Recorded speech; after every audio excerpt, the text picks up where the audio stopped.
আমাদের মনে কয়েকটা প্রশ্ন আছে, তাই না? যে বিমানটা কেন এরকম পাবলিক জায়গার উপর দিয়ে যাচ্ছিল, স্কুলের উপরে কেন পড়তে হলো? তাহলে কি ট্রেনিং এসব জায়গা দিয়ে কি করা রাইট? এটার কি অধিকার আছে? বিমানে কোনো ধরনের সেই সময় মানে সমস্যা ছিল কি না? কি সমস্যা ছিল? আমরা তো জানি যে একটা ইজেক্টর থাকে, পাইলট তো চাইলে নিজেকে বের করে নিয়ে আসতে পারে যে কোনো ধরনের বিমানের সমস্যা হইলে।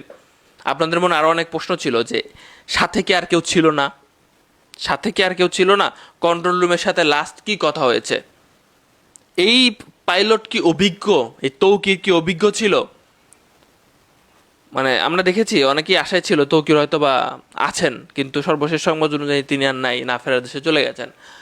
1 বছর আগে তার বিয়ে হয়েছে, খুবই দুঃখজনক ব্যাপার। তার স্ত্রীর কথা চিন্তা করেন। আর এখানে স্ত্রীর কথা আরও আরও অনেক ঘটনা আছে, যে স্কুলের উপরে যেহেতু এই ঘটনাটা ঘটেছে, অনেক মা বাবা তার সন্তানদের হারাইছে। সঠিক সংখ্যা কতটুকু আসবে, পাওয়া যাবে জানি না আমি।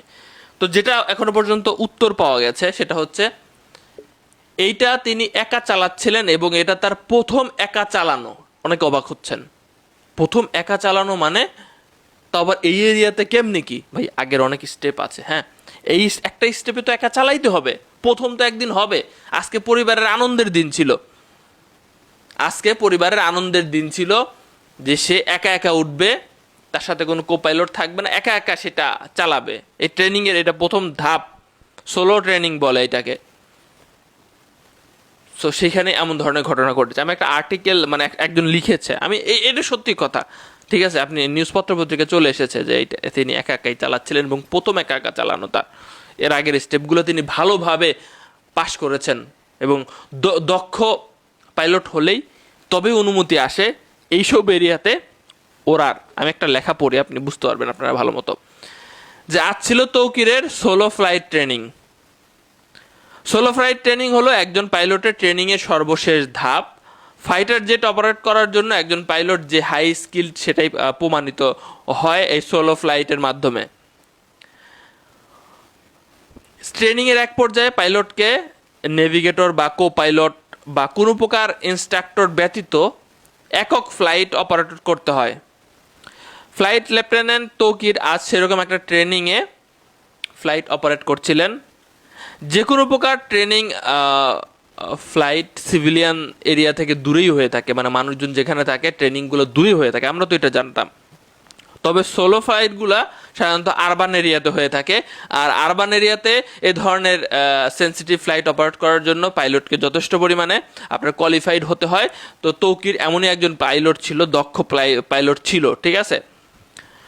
তো তৌকির যখন বিমানটা নিয়ে উঠে কুর্মিটোলা পুরাতন এয়ারফোর্স বেস থেকে টেক অফ করেন, এরপরে উত্তরা দিয়াবাড়ি, বাড্ডা, হাতিরঝিল, রামপুরার আকার জুড়ে তিনি উঠতে থাকেন। তবে কিছুক্ষণের মধ্যেই তিনি বিমানে কিছু সমস্যার আঁচ করতে পারেন। তখন কন্ট্রোল রুমে তিনি জানালে কন্ট্রোল রুম বলে যে আপনি ইজেক্ট করেন। আমি যেটা বলতেছিলাম, অনেকে ইজেক্ট বুঝেন যে একটা একটা বাটন ক্লিক করবে, পাইলট যে অবস্থায় থাকুক না কেন, বিমানে যে কোনো ধরনের সমস্যা হয়েছে, এক স্পিডে আপনাকে উপরে নিয়ে চলে যাবে এবং আপনার প্যারাশুট খুলে যাবে, আপনি সেফ, পাইলট সুরক্ষিত থাকে। সো এটা যতটুকু বোঝা গেছে নাকি তিনি চেষ্টা করেছিলেন যে বিমানটা বাঁচানোর জন্য, ঠিক আছে। শেষ পর্যন্ত তিনি পারেন না, এটা আরও ইনভেস্টিগেশনের ব্যাপার আছে। এতটুকু এসেছে, বিভিন্ন জায়গায় ঘুরে বেড়াচ্ছে, হইতে পারে সত্য, আরও কত কথা আসতে পারে। তবে তিনি যে এই সোলো ট্রেনিং করতেছিল, এটা সত্য কথা, এটা অলরেডি নিউজ পত্রপত্রিকায় এসে গেছে। খুবই দুঃখজনক ঘটনা বাংলাদেশের জন্য। সবাই দোয়া করবেন তাদের জন্য, সবাই আমরা তাদের পাশে দাঁড়াই যারা আশেপাশে আছি।